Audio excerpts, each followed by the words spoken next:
আসসালামু আলাইকুম জিএসএম বন্ধুরা, কেমন আছেন? আশা করি আল্লাহর রহমতে আপনারা সবাই ভালো আছেন।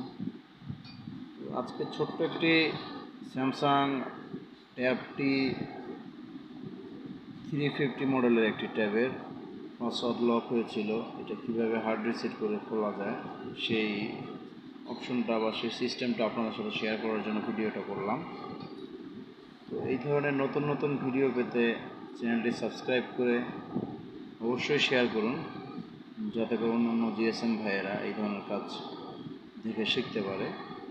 এটা আমরা যারা সবসময় কাজ করে আসছি আমাদের কাছে খুবই মামুলি একটা ব্যাপার, কিন্তু নতুনদের জন্য এটা খুবই গুরুত্বপূর্ণ একটি ভিডিও।